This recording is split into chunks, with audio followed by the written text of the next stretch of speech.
Alrighty. We good? Yeah, we're good to go. I listened to Sweet. the recording that we had, the 5 seconds that had been recorded, and so it is working because they joined at weird times. Like I tried to invite them, and it was like, "Oh, I'm already recording that channel." It's like, wait a minute. Oh, I actually need to check one quick thing. I think. Yeah.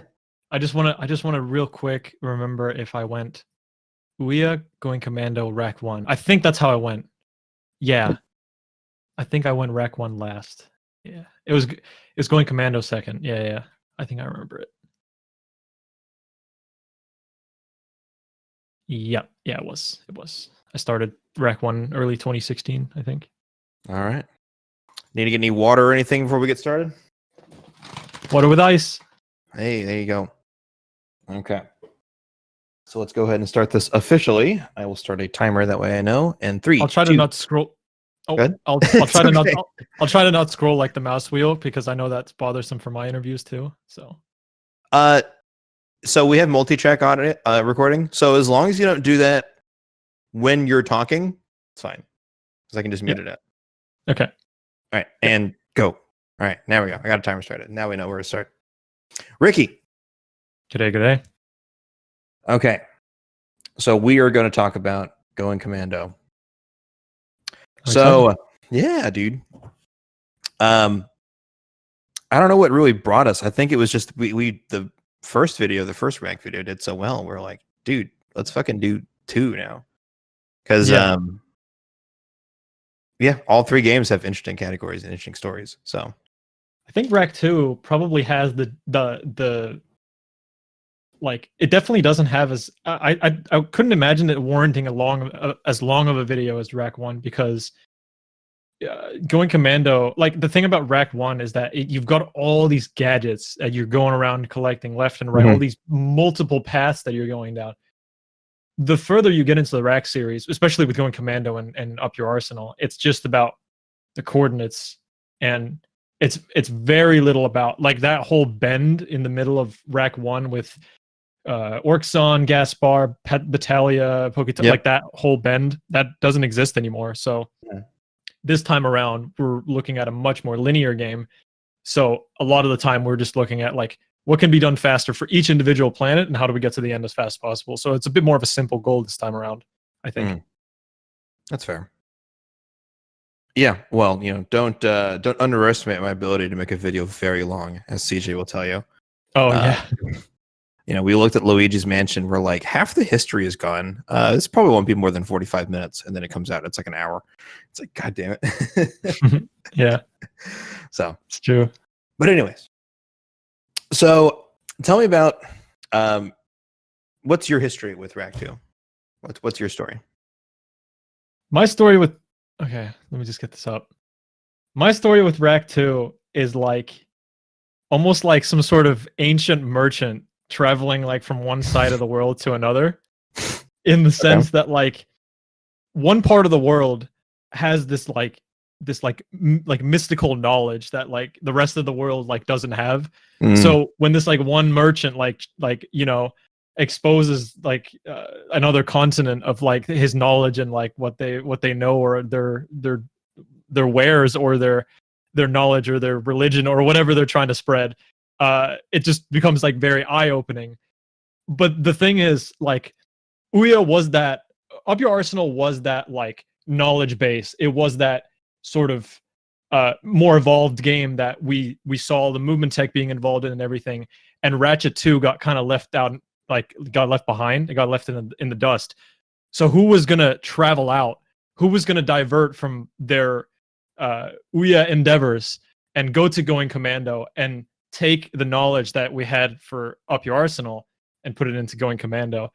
And I think it just so happened to have been me. I don't really know why. I do switch games more than your average speedrunner, I think. At least at the time, I was kind of jumping left and right between games.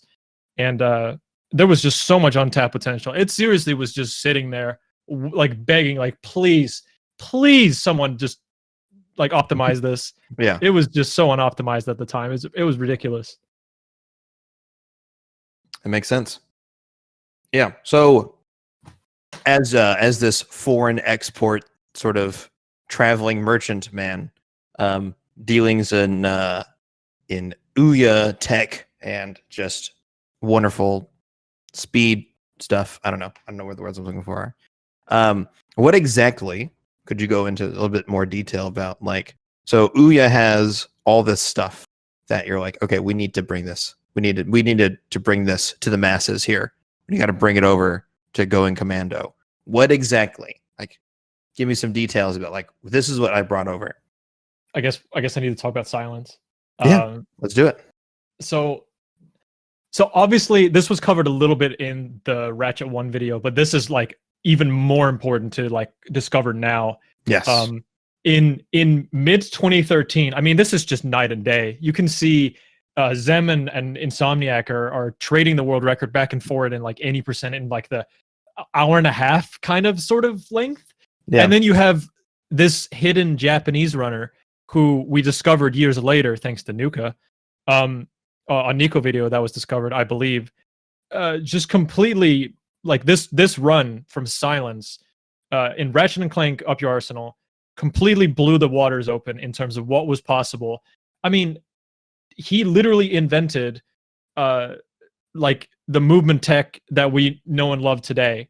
And I don't know if it's because I think a lot of multiplayer players on Up Your Arsenal were using this sort of like neutral tech with the charge boots and all this sort of stuff, but no one was converting it into like single player speedruns of any kind. So when he came out with this run, I mean, it had neutral long jumps, it had like lag jumping with the charge boot as well. It had whip jumping, like that's just like insane for the time that he did it. And if you go and watch like IN or Zem's runs from like 2013, I mean, they're just like nowhere near that level whatsoever. I mean, they're not even using like the charge boots, right? They're thrusting forward with the thruster pack, doing like long jumps, and silence is just charging around the map like constantly. And someone had to bring it into Ratchet 2. And someone had to bring that movement into Ratchet 2. And so it was either pretty much the top 3 at the time, which was in 2015. I'm pretty sure it was Zem, it was IN, and it was me. So it was either of any of us. I think Zem was too obsessed with Up Your Arsenal. IN had a super scuffed copy of Going Commando, which I still want to play on someday. We'll go more into that later if necessary. And then there was me. And you know, I think having achieved my goal in Up Your Arsenal, I set out to optimize Going Commando from where it had barely even been started. No IMG was just a new category at the time, and it was just my quest to lower it. Okay. You said it was a new category at the time? I'm pretty sure, yeah. I mean, like, people had always just called it NG+. And NG+, as it was, like, I don't know, categories back in the day, like, because we didn't have speedrun.com or anything like that, categories were a little bit harder to define, especially for Ratchet games. So most of the time it was just any percent NG+. That was like it. And then maybe you'd have, like, they were considering at the time like an all bolts category, or all skill points or something along those lines. But NG Plus was just NG Plus. There was not really a no IMG. There were probably a couple of runs here and there, but I don't think like one run makes a category like official kind of thing. Like you could run just about anything and then it would be official. But I think when it really became official was probably when you saw multiple people like taking the record from each other. So Cypress, Insomniac, and Skrittler. And I remember Foaz got into the mix too, a little bit too. And that's when it probably started to become like a real category, which was like 2015, I'd say. Yeah. Okay. Cool. Okay. That makes sense. Yeah. Especially when, if there's no main leaderboard to center around, it definitely becomes harder to like compare everybody on the same metrics. Yeah. It's like, what do we define as like a real category? Exactly. Yeah. Out of curiosity, do you know if they had like a Google Doc leaderboard before then, or for Jack, we definitely had a Google Docs leaderboard. I feel like there was a Ratchet one as well, because the one that helped me make the Google Docs leaderboard for the Jack and Daxter games was Cypress. We made it together back in the day. And I definitely still have the link to the Jack one. And I vaguely in my head, I feel like he did make a Ratchet one as well. I just feel like it just didn't have as many runners at the time. Like Ratchet really didn't have like a golden age until like 2015, 2016, whereas there were plenty of Jack runners at the time. And I think this is also the big reason is because there was no big streamer at the time for Ratchet. I mean, the first big Ratchet streamers came around in 2015, 2016. It was me and Zem were the only two people like kind of pushing for Ratchet to become bigger. And I think that's why I don't remember the leaderboards as well, because there just weren't as many runners. That's right. But there could have been. I'm pretty sure there was, but I'm unsure about that. Mm-hmm. Okay. And so that means around 2015 or so, after you're like, okay, I think I don't know if mastered is the right word, but you're happy with your Ouya time. You're like, okay, now I've got the goods. I got to deliver them to GC. Then you start lowering the record a lot, right? So yeah, looks like in July or so, that's when you started, and then you just start pushing times down over and over and over and over and over again. Yeah. I don't remember which run I watched, but I remember Skrittler and Foaz both had a mid 35 or so around 2015, like mid 2015. And I looked at the times and I looked at what they were doing, and I was just thinking to myself, like, man, because like Foaz, I think Foaz was playing on PS3, Skrittler was on PS2 or something along those lines. They weren't like, we weren't even sure what the version, like what the best version was. So I asked around a bit, and Sippy, Cypress, basically told me that there's like exclusive stuff that you can do on Black Label PS2. So I had to get a copy of that. And very quickly we find out that this is the version, because PS3 suffered heavily from not being able to do a whole lot with the charge boots. The Black Label PS2 version had the benefit of being able to swing the wrench in midair. Basically, we still called it a whip jump because it's the same formula as in Up Your Arsenal. Mm-hmm. So you could charge, swing the wrench in midair, and then side flip off of the wrench swing in midair. And that was really huge because I was kind of the first person to do that. Mm-hmm. Lost my train of thought a little bit. What were we saying? Black Label, and then what was different, and then you could do a charge jump, or like Black Label had more tech than the PS3 version and stuff. But that was because everyone else was running on like all these random versions, and you come in and you're like, this is fucking a mess.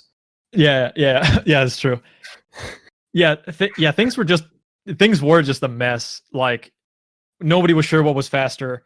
So when I finally run on the right version, I sit down and I look at a PS2 run, I think, and a PS3 run. I think in my head, for some reason, it's just been forever.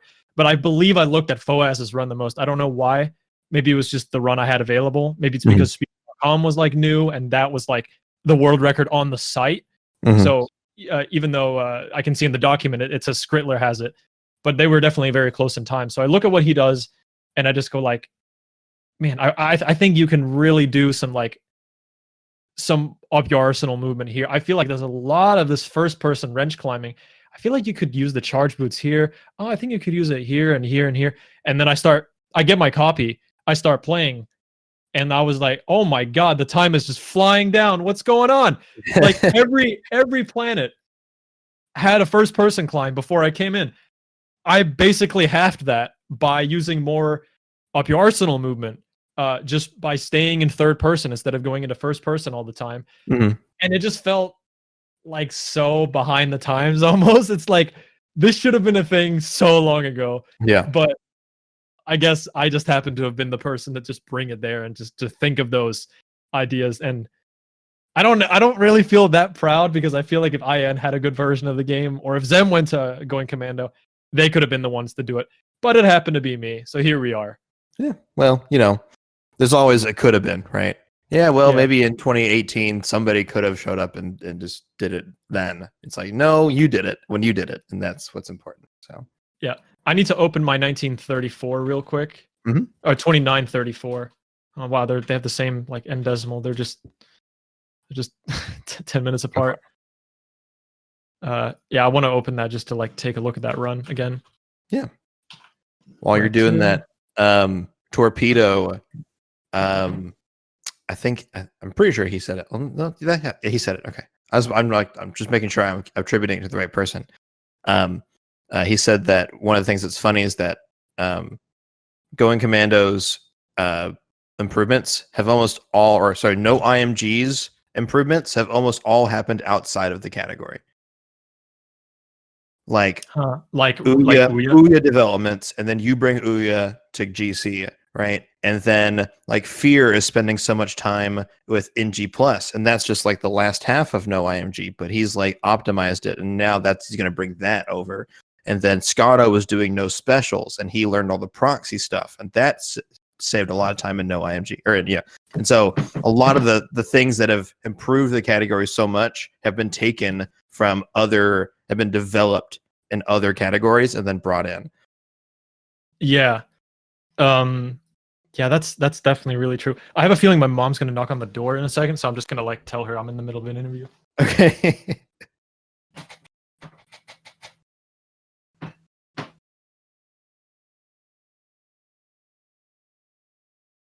Yeah. Ma'am, I'm in an interview.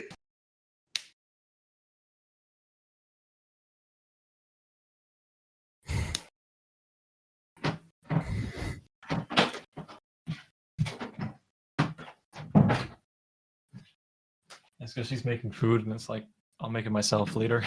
Gotcha. But yeah, I just need to like quickly skim this run because I do want to talk about the developments I made, which is holy shit, like a lot.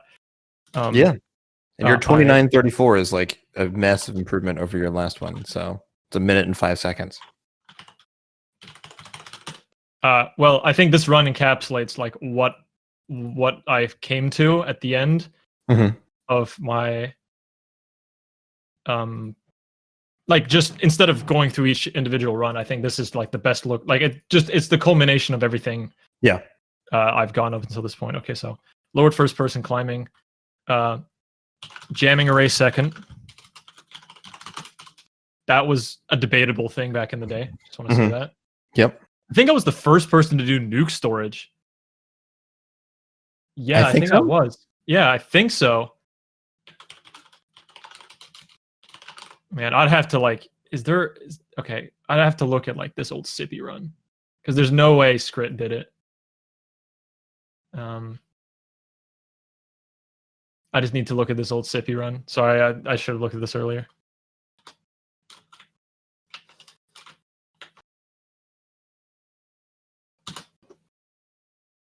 Why is it loading so slow? Obsolete. Okay, let's go to Felton. I think one of your Felton runs has the nuke storage. Yeah, I definitely did nuke storage like a lot earlier than everyone else did. Holy shit, this run is so slow. He gets the Felton in 15 minutes. I think Fear gets there in like 8 now. Some dumb shit. Something super fast. Okay, he got like a gold split there. Let's see. Is he just taking them all out with the mines? Yeah, he is. I'm pretty sure I was the first to do nuke storage. He found it, but I was the first to do it, to my knowledge. Yeah, pretty sure I was the first to do nuke storage in runs. Let's take a look at some more stuff. I'm sorry, I just need to like. It'll sound way better. Like I'll know how to like structure a sentence a lot better. I get you. Oh yeah, Siberia's fast cycle train. That was something I found as well. Just my movement on Tabora was super good in like for the time that was like the planet everyone was looking at me for optimizing. Is it like the underground tunnel kind of one? The sand underground tunnel, yeah. Exactly. I was still doing some first person stuff, like Tadano was first person still. Oh, I found fucking Dome Clip. That's like legitimately the biggest discovery I've ever found. That should warrant a segment on its own. Like I should have a segment to talk about Dome Clip. Because that is legitimately 30 seconds. Like that is so huge. Or it's like 25 or something. Okay. Well, if you finish doing your research and put a note for Dome Clip, and we'll talk about it. Yeah. Where's my notes here? Pretty sure decoy jumping was also me, like decoy jumping on PS2. Yeah, I found that, or like I was the first to do that too. In fucking third person. Sorry. Snivelac. Nothing's really different here. Smog. Oh wow, Smog was still super slow.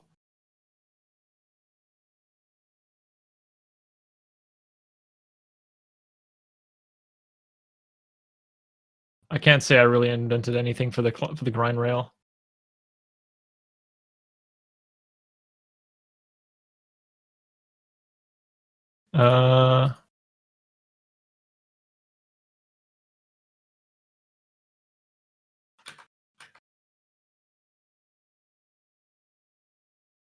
Oh, my movement on Uzla is also just like way faster.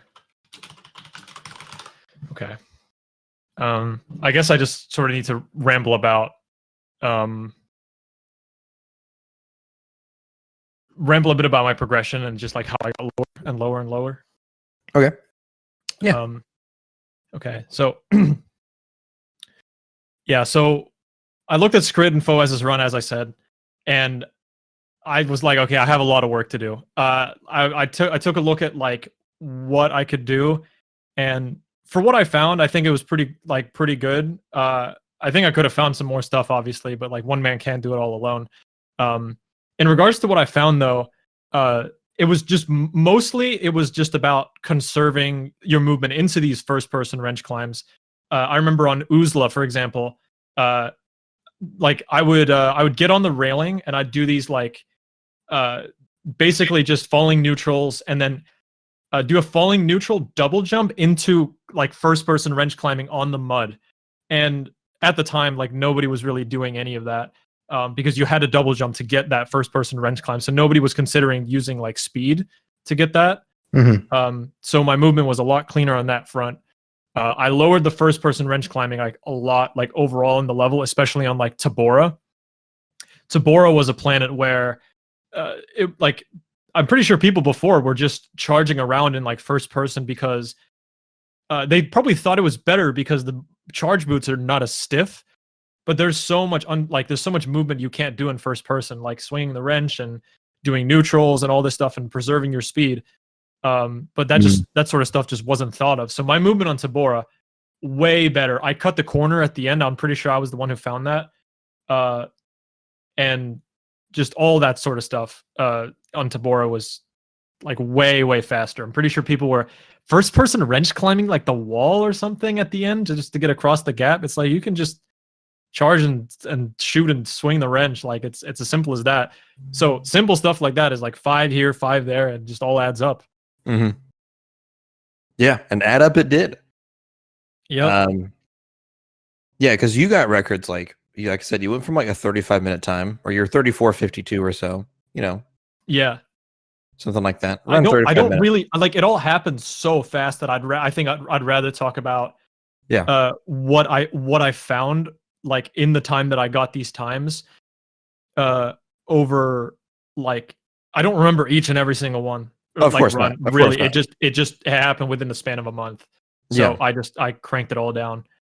Yeah, absolutely. So let's talk about the 2934 specifically, because that's like the result, the final result of your endeavor. There was one more thing. Just give me I guess I'll say this. Most of me just grinding down these like minutes. Like I hate to put it blunt, but it was mostly just like a one-man effort kind of thing. Like sure, I've been taught all these things from Zem and IN and Silence and stuff in Ouya, but when I went to Going Commando, routing out the movement for all these different planets was like all me. Like I had to do basically all of it, and it resulted in the times getting as low as they did because of like I was basically the only one playing Going Commando with the knowledge of all the Ouya movement that was available.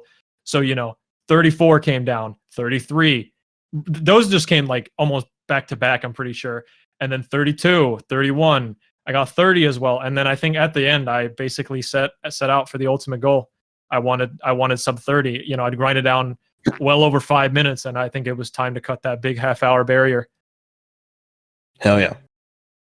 In the 2934, there's definitely, because I don't remember every discovery I got throughout all the 32s and the 31s and stuff, but I can tell you that I'm pretty sure I was the first to do nuke storage. Nuke storage is a trick on Feltzen, where this was discovered by Cypress, where if you shoot the nuke and pause on one frame and restart the mission, you can wipe out the entirety of the first wave of, because there's 2 waves of ships you have to destroy.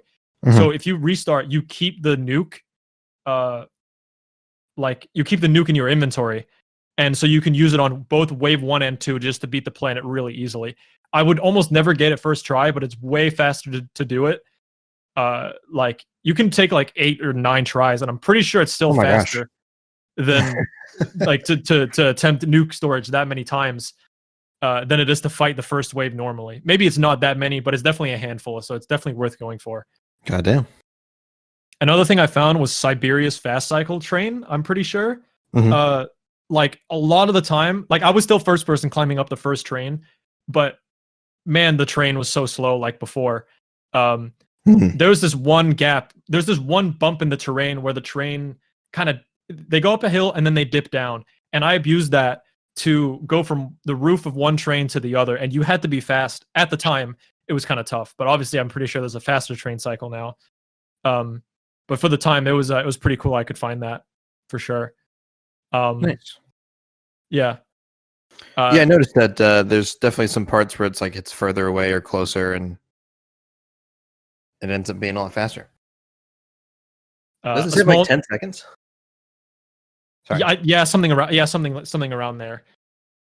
Something I'm not exactly sure if it's super relevant is I did jamming array second. I'm pretty sure as we go along in this video, that's going to play a role in is left faster first? Is right faster first? Because I'm pretty sure people started doing right, then we went back to left, and then we went back to right, then back to left.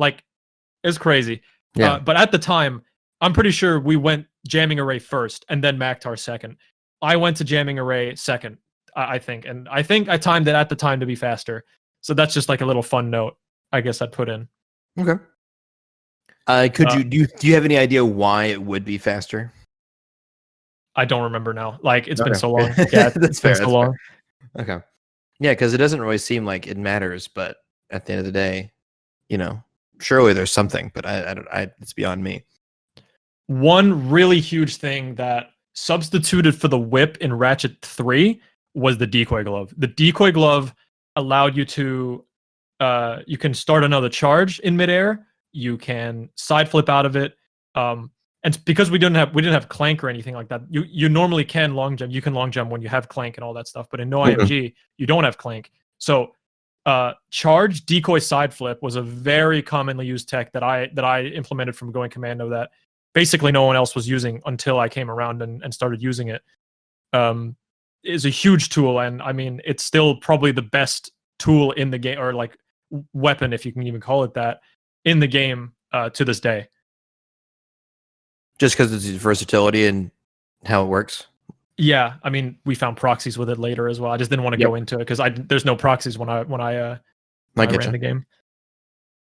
And the big one is probably one of the best discoveries I've ever made for any game, in terms of time save. And keep in mind, this was in NG Plus as well. At the time when I ran NG Plus, just regular NG Plus, I had a record of around 11 minutes, and I was looking for ways to save time, both in no IMG and NG Plus. On Bolden, there was this huge first-person climb you do up the clock tower, and then you charge all the way over the dome, and then you go into the ending and you talk to Mr. Fizzwidget. And I was like, what if there's a way to get to Mr. Fizzwidget a lot faster? And I found a hole in the big dome that is basically right at the start. And what I did was I charged and I swung the wrench. I did it sideways at the time. You can you don't have to do that now, but I faced to the side. I did a hyper strike and I clipped.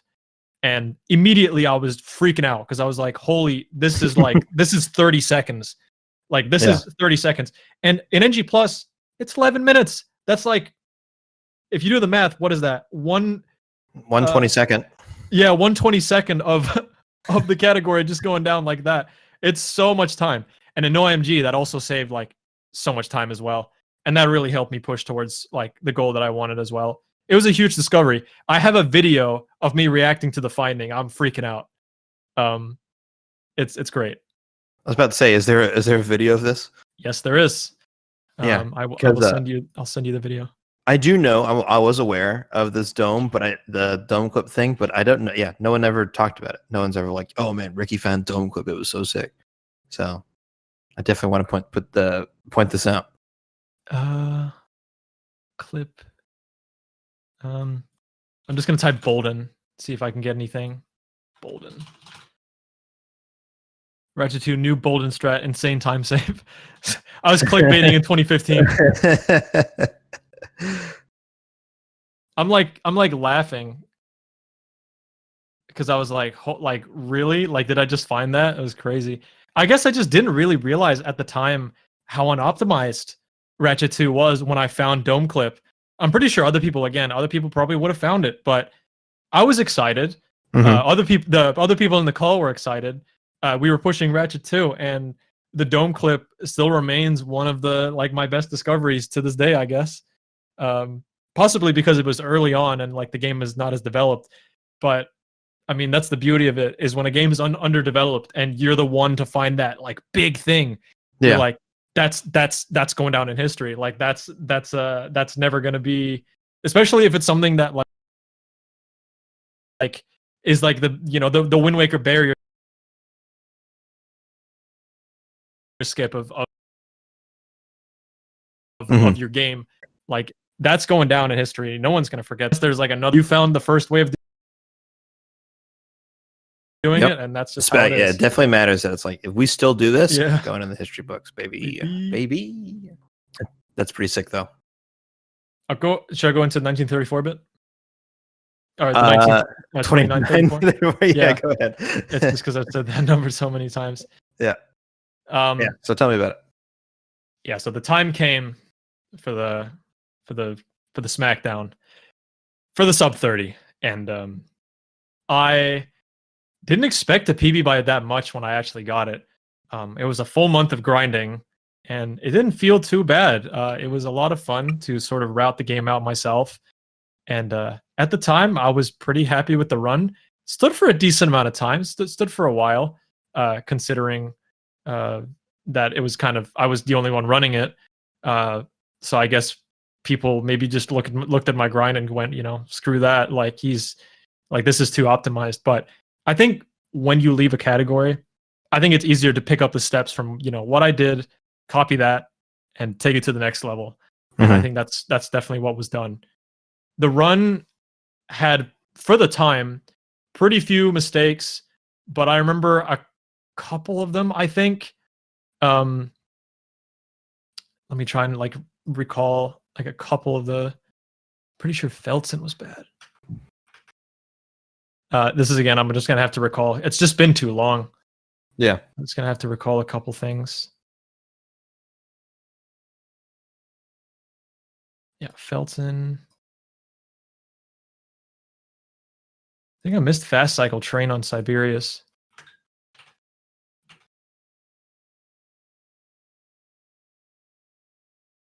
No, I didn't. I lost some time on Siberius, though.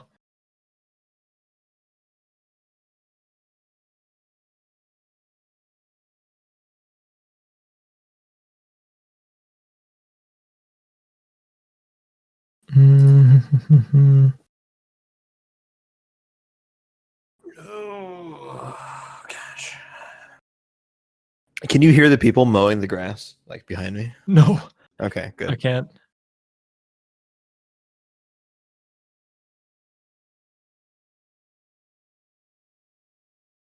I'm a little annoyed. Just the fact that there's just a mower and a leaf blower going on next door. Yeah, I can imagine. It's just distracting. Yeah, I mean, most of my run. Okay, I guess I'll go. I just remember that most of my run was quite literally just 5 seconds here, 5 seconds there. There really wasn't any huge mistakes, but I think even at the time, I was a little bit far off my sum of best. I think the worst planet was probably Felton, which is not surprising. I mean, throughout the history of this game, it's been a notoriously troll planet. So Felton being the worst is definitely not bad at all. But a lot of the time save adds up to 5 here, 5 there. But for the time, yeah, I was really happy with the run. There's some really big innovations for that run. Incorporated, and I'm still proud of it. It's still like a cool achievement to have cut that time. And yeah, it was cool to be that guy that kind of paved the way forward, in the sense that somebody had to push the movement from Ouya to going commando, and I made it my mission. And I'm glad I didn't like leave too early, because I think maybe if I didn't play at all, who knows how long this game would have been untouched in regards to the movement for, like, who was going to pick it up and go, okay, what are they doing in Ouya? Because I think the reason it got pushed as far as it did so quickly by me at the time is because I played Ouya before going commando. I think if somebody started playing going commando, I think they would have just not even looked at the idea that, like, oh, I want to run going commando, so I'm not going to look at the other Ratchet games, maybe once or twice. But where you learn, like, picking up the game at 35 minutes, where you learn is not from watching the world record. It's not from watching the top times on the leaderboard. It's by watching the other game. And that's kind of funny. But that's how it was. Yeah, that's just how it was. Yeah. And I think that kind of tends to that idea of, like, going commando was almost like baby's first Ouya kind of thing, where it's like, you want to learn Ouya first, you want to learn all that tech, and then bring it over to going commando, which is, I think, like that the storyline I was talking about of, like, it feels like this game kind of lives in Ouya's shadow, or at least it did for a while. Yeah. I feel like going excuse me. I feel like going commando was sandwiched between 2 large slices of bread, which happens to be Rec 1 and Up Your Arsenal. Yeah. I mean, it literally lived in the shadow of these 2 giants at the time, for sure. I mean, going commando was poverty. Ouya, Rec 1 was blowing up in 2015 in terms of, like, developments and stuff like that. And going commando, nobody really seemed to care at the time. At least, the records stood for so long, and they were so unoptimized for the longest time. So I'm happy to have at least pushed it forward, and it's great to see that after my run, it finally got the attention it deserves, because nowadays it definitely sticks out way harder, and it's not just like a poverty Ouya. It's definitely its own speed game in its own right. They do share similarities, but you can easily tell that it's a different game entirely, for sure. Mm-hmm. Hell yeah. All right. Okay. And then I think we kind of covered all the questions, right? Because struggles of bringing new tech. Although I don't think there were a lot of struggles, a lot of those. No, I can talk very briefly about that, not super long. Yeah, sure. Okay. What you got? The main things I obviously had to get used to when I started running going commando was, I mean, the elephant in the room to me was the charge boots were really stiff. They only started becoming, like, mobile, or like you could turn faster unless you were in first person, or unless you slowed down, like, until you didn't have, like, the full speed. So I had to very carefully pick my lines and not charge off a cliff or anything like that. Of course, I could always shoot, but you want to keep that top speed going at all times. So in areas where I had to turn a lot, I'm pretty sure I just stuck to first person. And for areas where I would need the decoy or the wrench movement tech, and I wasn't in a super like maneuverable spot, I guess, like with lots of twists and turns, I would stick to third person all the way. Yeah. There you go. One more thing. Yeah. The other one is the fact that obviously there's no Clank. A lot of Ouya's movement tech had to do with Clank as well. So just falling neutral long jumps, neutral canceled side flips is also a big thing, where you can open the helipack for a couple seconds to sort of give you a long jump for a couple frames, and then by flicking the stick really quick, you can turn that into a side flip. I had to learn how to side flip without Clank on my back at all. And it felt really awkward at first because I remember I would single jump all the time because the inputs had to be done like a lot faster and a lot earlier to make things work. And yeah, that was definitely a bit of a struggle. There you go. Yeah. Can you tell me a little bit more about how like Clank? We don't use Clank in Going Commando. Like, what is that exactly about? So is the game just designed where you can beat the game without Clank? No, because you need there's a couple of spots where you do need Clank, right? I can't really think of it in my own head right now, but Clank is used for. I mean, I'm sure you need a glide, like in spots. But I'm trying to think of like exactly what he's used for. It just seems so weird to me that like it's optional that you can pick up Clank. Is that part of the game? Like in the first level, you're supposed to go pick them up from a certain spot. I guess I'll try my best to answer this. Like from what I remember, it's okay. I'm literally just curious. Yeah, in No IMG, you don't even go to this planet at all because all of the gadgets that are on this planet are not necessary to beat the game, and that's Clank and it's the swing shot, and I think also the grind boots too. They're on in Daco, and because when you're in New Game Plus and you have the charge boots, all the gaps that you'd normally need like Clank to cross, to glide down and to use Clank for all these different things, right? You don't need that, and so yeah, you literally just can beat the game without Clank, and that was discovered very fast. That you could just beat the game without Clank. Funny enough, whenever you enter the Clank sections, he's just there, but when you beat those Clank sections, he's not there anymore on your back. Yeah.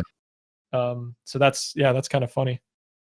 Yeah, And Daco is a way too big of a detour to just allow you to get that extra movement tech. It's way too long. So beating the game is faster without him. There you go. Doing some research on like the proto history, as it were, like the SDA talks. There's a guy, Lincolnito. That's a name I know I've heard before, and I don't know the context. Lincolnito is the guy who found the pyro glitch in Ratchet 1. He's also a huge viewer, and also he did the very first deadlocked any % run. Hell yeah. Yeah, I was gonna say that guy was putting together a Ratchet quote unquote and Clank quote unquote 2 speedrun, which I thought was funny. But yeah, so he was like, I'm gonna route out Clank entirely. And that was back in like 2008 or something like that. Which I thought was really fun.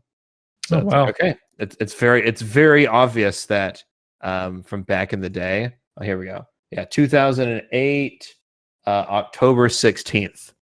Wow, Lincolnito discovered that. I didn't even know that you could. Yeah. I mean, just routing out Clank. It's crazy.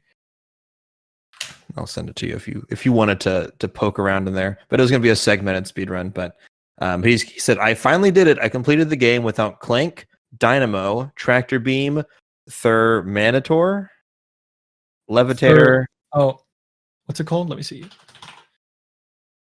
Therminator? There we go. Yeah. There we go. Levitator, Infiltrator, Gravity Boots, or Hypnomatic. Yeah. So Hypnomatic was like a huge skip as well. Do you want me to talk about like the very early history as well? Just because just because I know a couple things from that era as well. Yeah, if you want, because I tried to get Ian on here, but he's busy at the moment, so Ian's not going to be able to talk about it. So if you want to, in his stead, I the one thing I want to talk about is the Hypnomatic, because this one's like super funny. Okay. So the Hypnomatic is this gadget that you have to get in 3 parts. You have to get it from a grind boot section on Damocel. You have to buy it from some guy on Damocel as well. And then the third part, I forget where it is. It's on Smog, I think. It might be 4 parts actually, but it's definitely 3. You can do this laughably easy skip on Siberia's, which is where you need the Hypnomatic for. You normally need to like go into this facility, use the Hypnomatic. These robots will you can control the robots, and you need them to solve puzzles and go through this entire area. And then you with Angela at the end, who gives you the coordinates to Yeatle, which is the last planet. That section is only cut off by this like tiny cliff that you can just as easily just like first person climb up towards. And obviously later, I mean, it's this isn't really a spoiler, honestly. We later find out that you can just, there's so many ways of getting up this ledge and just going straight to the door and skipping that facility. So that's like a massive skip, like super big developer oversight, honestly. Just the fact that they only like locked off the skip for the Hypnomatic with like a tiny ledge. So I just think that was really funny. Yeah. It is very interesting to see, like, even in the earliest runs, I was like, yeah, we're just gonna go to the left, skip the Yetis, and we're just gonna do like a couple flips, a couple of wrench climbs, and here we are. Okay. Yeah. it's just that easy. It's like 8 feet tall. You can almost double jump to it. Yeah.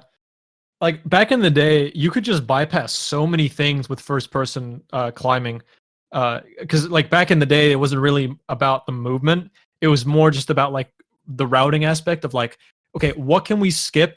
And we've got this one tool at our disposal, which is the first person wrench climb. So it's like, okay, what can we skip with this? Hypnomatic. Okay. The infiltrator. Okay. The tractor beam as well. Okay, I see. All right. And so we just start skipping all these different things just with this one tool. So first person climbing, like back in the day, was everyone's friend. But obviously it didn't really get you where you needed to be very fast. It was fast for the time, but quickly that would be obsoleted for sure. Yeah. It is kind of funny, just the idea that, first of all, the game is so broken, just so busted. And they knew that so long ago. I saw videos on YouTube of like 2007. People were like, yo, check out all these glitches you can do. And everybody knew about it, right? There's no secret. Everyone knew about like getting into the Insomniac Museum early by. I was gonna just ask if you need me to explain that, or if you want to do it yourself. If you want to explain it, you can go ahead, because I don't think it's terribly important to the history. It's just a fun anecdote, right?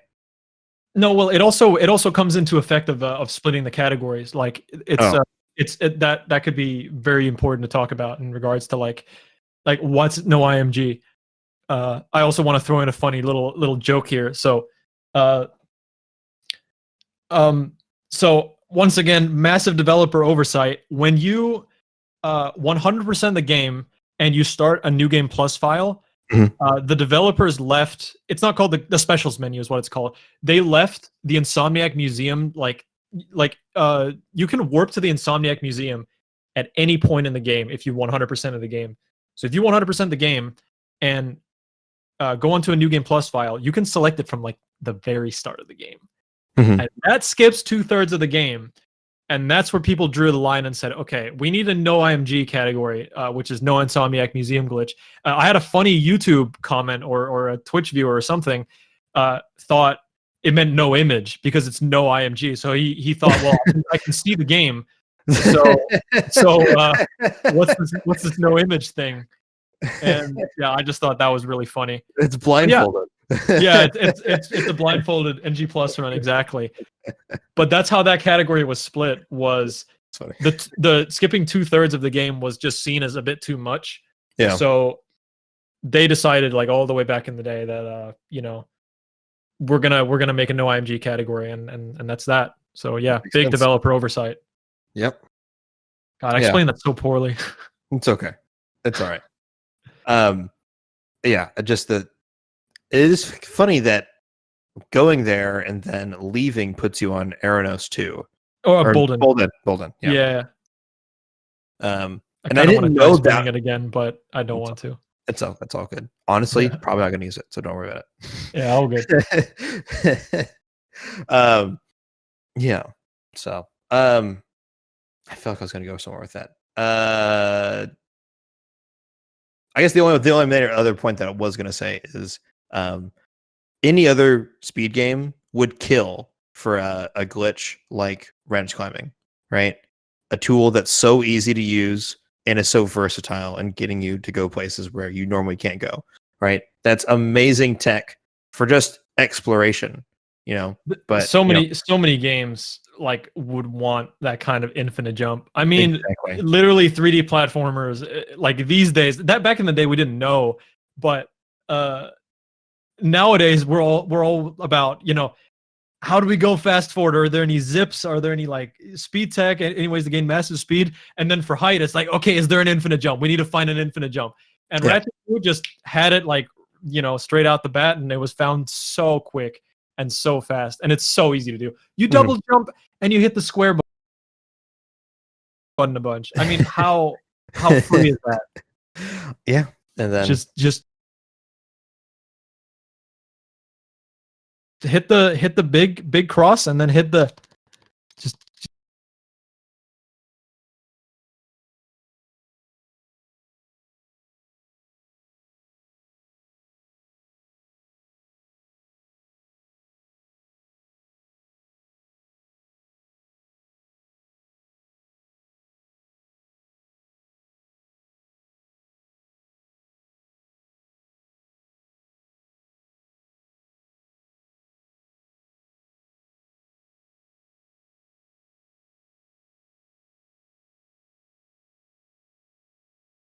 just start tapping it. You'll start climbing walls.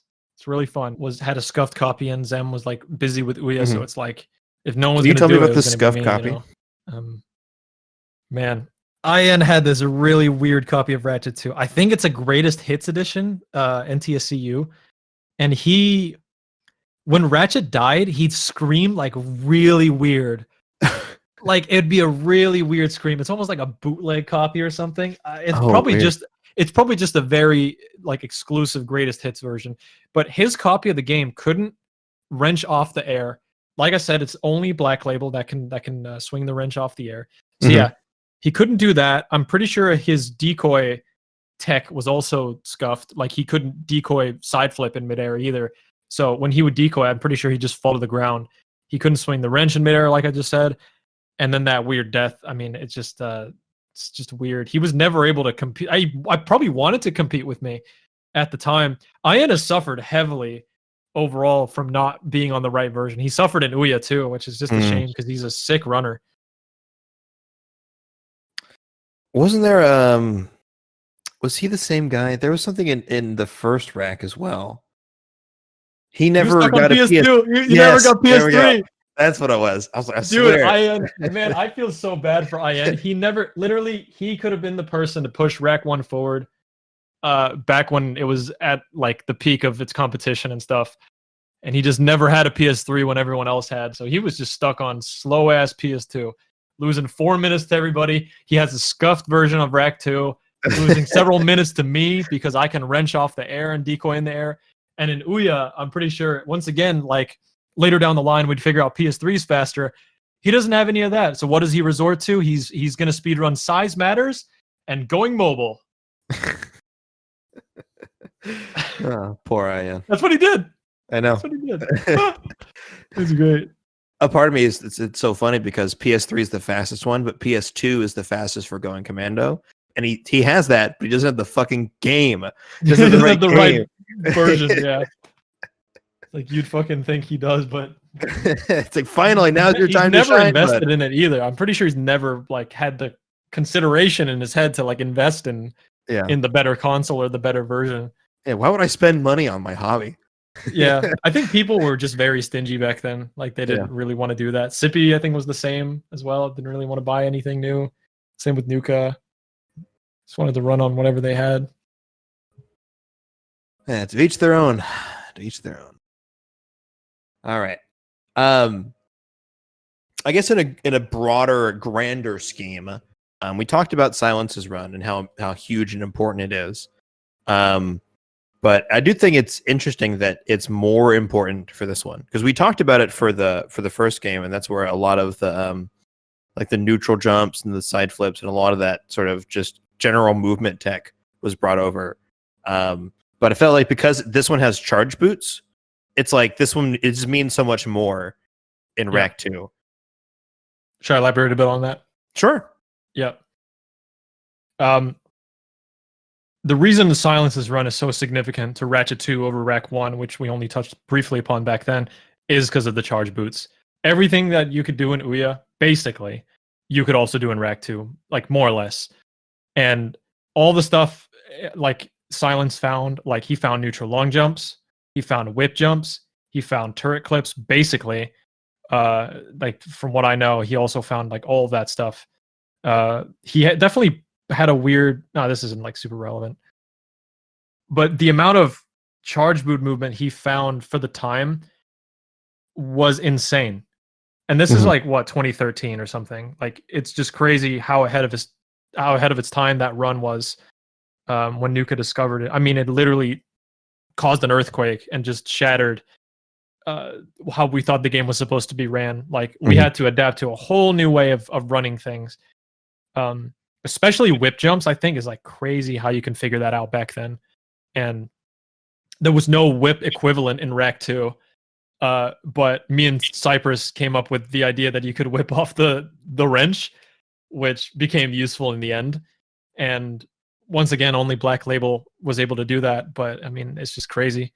That Silence run is seriously like one of the biggest things that's happened for this whole series. Yeah, it's nuts to think that that's like so influential. Yep. The last thing we'll talk about or mention on this is Zem said it really well when he said that every run, all the movement before Silence was fraudulent, not like literally like cheated or anything like that or illegitimate, but just the fact that like people were just clowns. They didn't know what they were doing. Yeah. And then as soon as Silence comes around, it's like, oh shit, we are not fast. We need to catch up. You know. Yeah, I want to try and figure out a clever analogy. If you give me like 10 seconds. Yeah, here comes some monks punching the glass dome or whatever. Yeah, that's yeah, possibly something like that. But you know, English isn't my native language, so it's kind of tough to think about that sort of stuff. Yeah, I'll give you a second. I have a comment about that.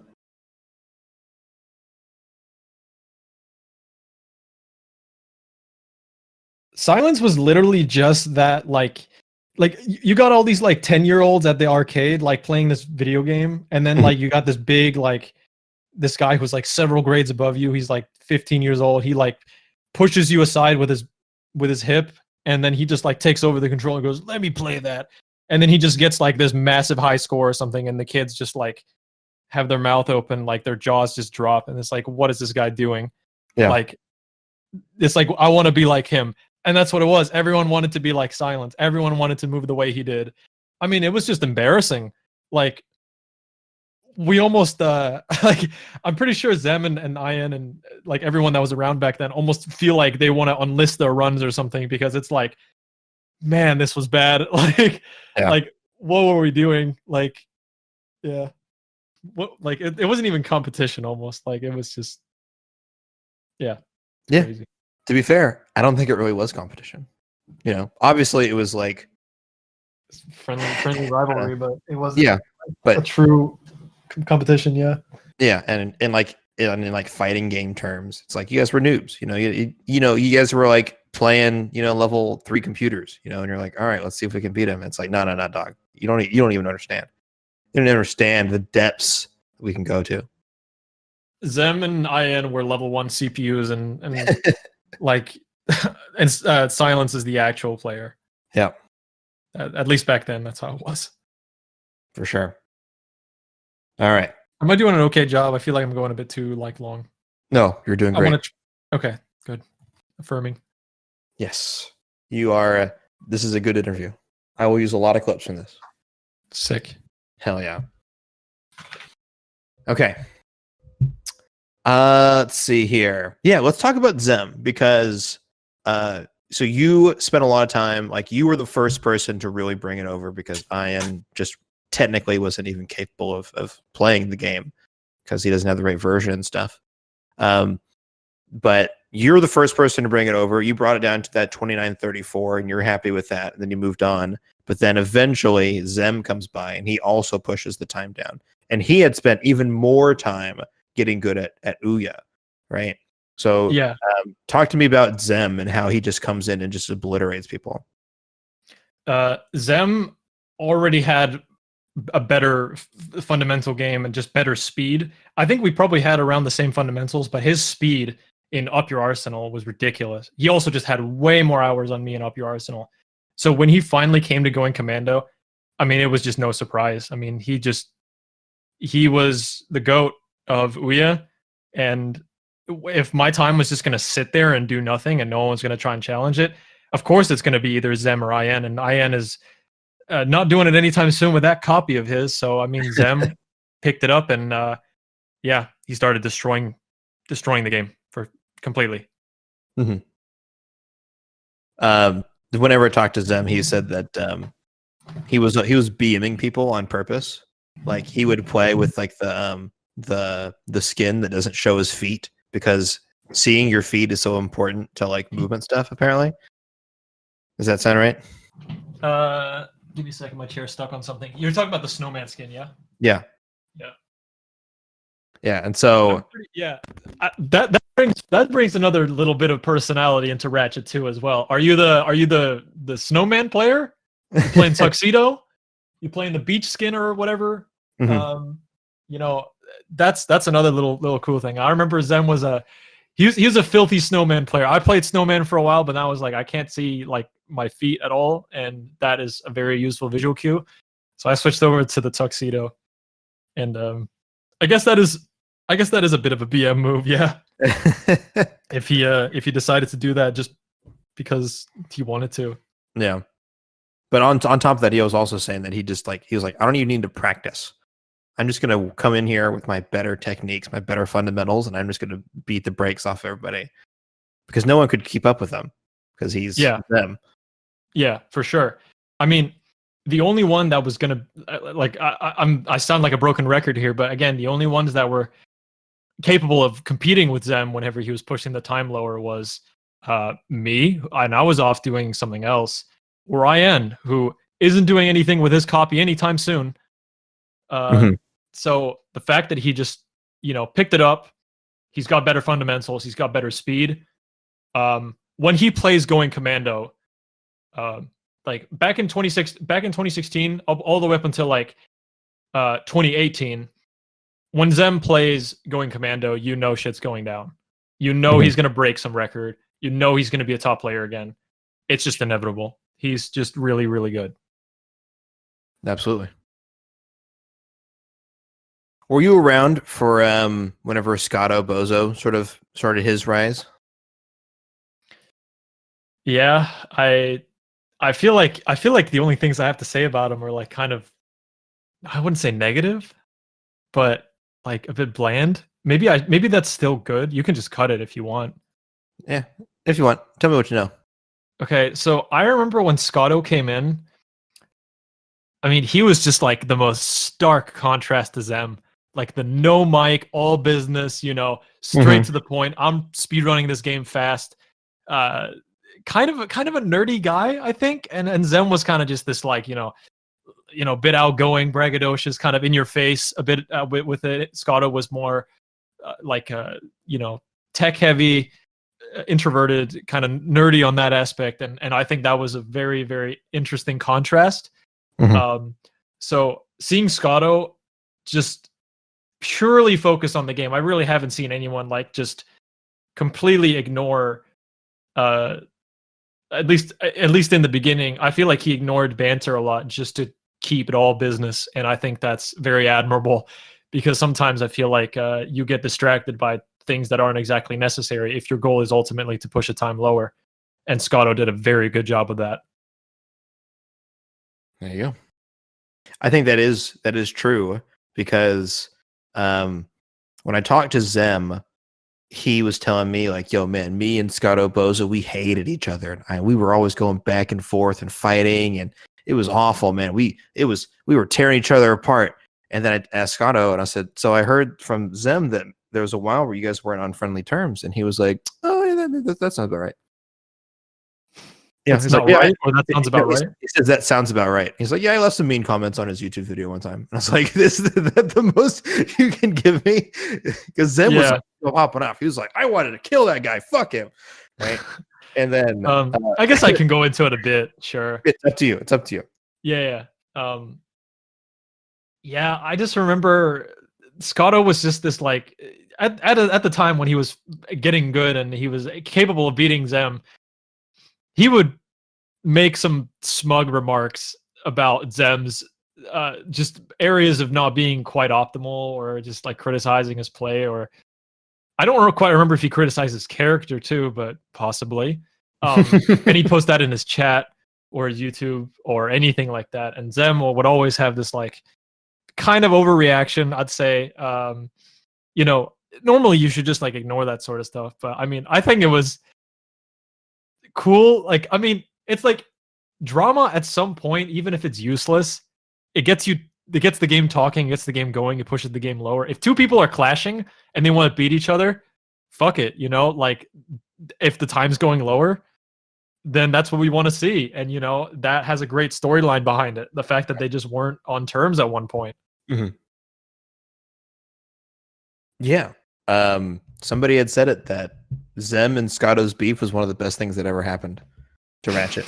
Because not because the beef itself was productive or whatever, but like it forced each other, it forced the two of them to like go back and forth and just fight over the time for so long that they pushed the category down significantly.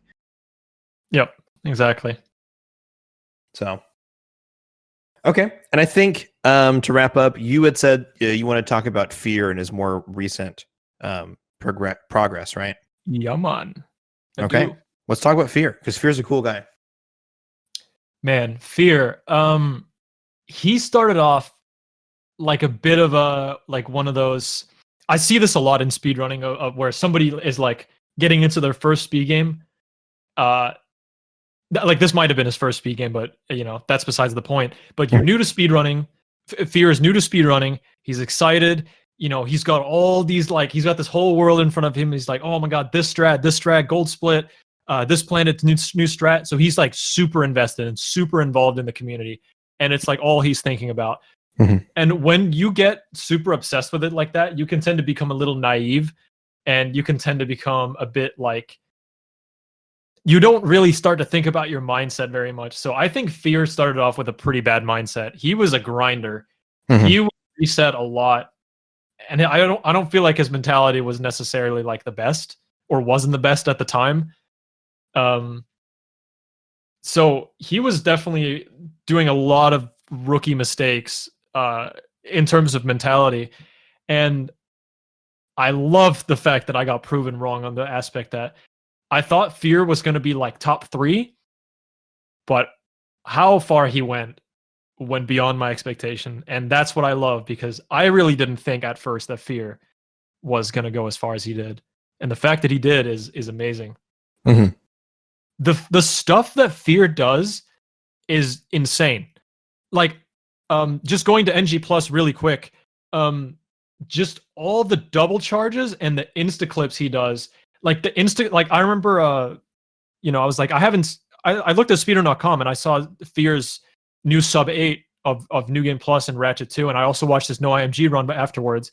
And in the New Game Plus run, I was checking what what new he could have done. I was thinking to myself like, okay, well, it's probably nothing like too terribly different from before. It's still the same 7 planets. It's still the same run. And he's just pulling out all the stops. He's double charging everywhere. The instaclip on Snivelak is insane. The instaclip on Yeedle is crazy. I mean, this guy is seriously like the best player of all time in this game, like without a doubt, in my mind anyway. Mm-hmm. I think if anyone's going to have to stand up to Fear, you're going to have to look at his current world record and go, okay, I have to accept that my run could die to this double charge. It could die to this instaclip. It could die to, oh, he gets nuke storage like in 2 tries. Okay, I guess I have to do that too. It's a mouthful. It's crazy. Like, yeah, you have so much to look at, and you have to go, I have to do that? Fuck that. Like no way. No way I'm doing that. You know? Mm. And that's why I think Fear is just the next prodigy. He's pushing it to the next level. If he keeps being motivated, and if he keeps playing for, you know, a couple more years, as long as he keeps playing, I think no one's going to touch him. I think he's just amazing. Hell yeah. That's what I I think hope about so. Fear. He's a cool guy, and he's definitely changed his mentality a lot, and he's definitely just we pushed it. So I'm really looking forward to what he does. He was telling me, he's like, bro, I'm gonna go for a 22 or 32x. I was like, oh boy, right? Like 22x. 22x, yeah. I'm gonna go for 22x. I'm like, you better get it before this video comes out so I can talk about it. Because if you do it like the week that this video comes out, I'm gonna be pissed. Man, 22 would be insane. Yeah. 22 is seriously like one of, if not gonna, I don't know if it's gonna be the last minute barrier break because it wasn't that long until 23 was achieved. Mhm. But man, 22 will be rough to beat for a very long time. I mean, they're just, again, he's just pulling out all the stops. Yeah. It's hard to say what he can really do better, but he's just doing some insane strats. Mm-hmm. He's a legend. All right. I think that covers everything, unless there's anything that I didn't ask you that you want to talk about. Oh, wait. Yeah, just one more thing about Fear. Sure. I don't remember if this was just a clip or if it was actually in a run, but Fear did this like insane, like fucking, not even quadruple. It's like 5 double charges in a row, and these are frame perfect. On okay, go ahead. I'll start over. Yeah. So after getting so after the rail on Smog, I saw this clip of Fear get this like insane 5 double charge. Like he did like 5 double charges in a row to get back to okay, let me just start over because I remember where this is. Okay. Fear did a segmented run this year, and some of the stuff that he was doing was just absolutely like bonkers. At the end of Smog, at the end of the railing, he does like 5 double charges in a row to get back to the ship. Guess how much that saves? 2 seconds. 2 seconds, and that is just insane. Like the amount of re-records or like the amount of attempts he would have had to like do to get that is crazy. Obviously, I don't think he's going to ever do that in the run, but I mean, it just goes to show how like willing he is to pull out these like almost TAS level strats. It's awesome to see, and I really enjoyed that segmented run for sure. Hell yeah. Yeah, he's been telling me how he's like practicing. He says the most he's ever done in one sitting was 17 double charges in a row. Fucking hell. 17? Yeah. Granted, I don't know. It's probably not in a run. It was probably just like him grinding it out. But yeah. Which is crazy because that's like the frame perfect thing, right? Where you have to, I don't know, the Franz has done I think he's done 8 frame perfect neutral long jumps in a row. I mean, that pales in comparison. I'm sorry to say. Yeah. That's crazy, man. Holy shit. Yeah, and that's the same vibe I get from everybody. Is like, holy shit, Fear's a god. Like, yeah, he's great. What a crazy guy. Okay. Yeah, I don't know what happened with Craig there. Halfway through, he dropped out. Gjark has been pulling through like a champ. So thank God we have Gjark. And then Craig came back halfway through again. So I don't. That's probably gonna be fucked up with the recording. I'm probably just gonna use Gjarks. But anyways, that's beyond the point. All right. So I think we covered everything that we want to talk about today, right? Yep. Okay. Cool. Then I think we can go ahead and end this recording, and then we'll just do a quick chit chat